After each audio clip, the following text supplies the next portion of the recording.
With ammunition prices going the way they are, I thought it'd be a good time to talk about combined live and dry fire training.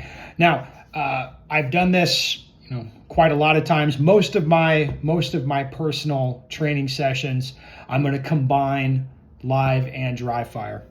But what I notice with a lot of people is when they're at the range, they want to do live fire, and then if they're at home, they don't want to dry fire. I mean, usually people get bored with that pretty fast.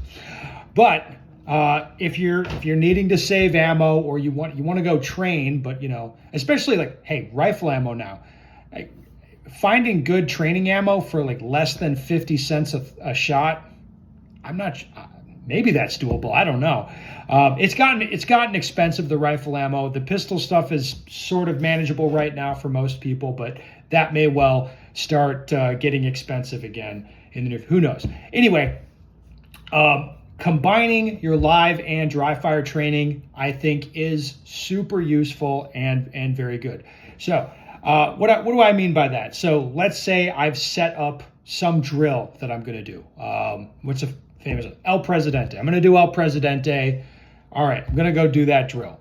Now, if I'm going to do a combined live and dry session, I might well go shoot the drill once, so 12 rounds, shoot El Presidente, turn, draw, 2 on each target, 3 targets, 6 shots, reload, 2 on each for another 6 rounds, total of 12. Okay, now if I run that drill 10 times, it's 120 rounds. Now that, maybe you that doesn't sound like that much. You're like, I could pull together 120 rounds and go do some practice.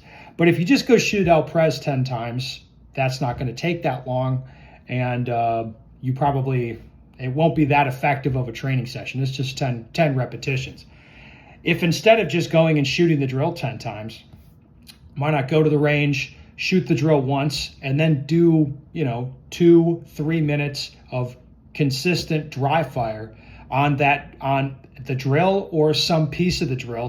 Do some dry fire training at the range, all your gear on, all that stuff. Just work through it a little bit and then shoot the drill live again, and so on. This will extend the time of the training session, adds reps. And one thing I think people don't really get is it helps you assess what's actually happening. It helps you understand, hey, what am I really doing? What am I really seeing here? You do get a better assessment of what's really happening. You could apply this, of course, to all sorts of different drills, all sorts of different things.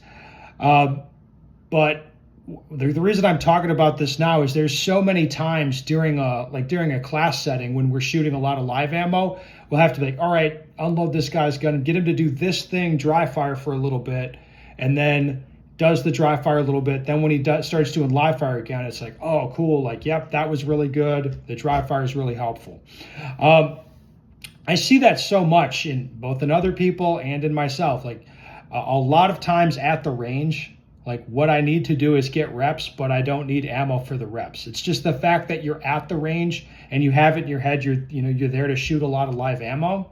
That's why people don't like doing the dry fire. A lot of times people don't really think to do the dry fire when they're at the range.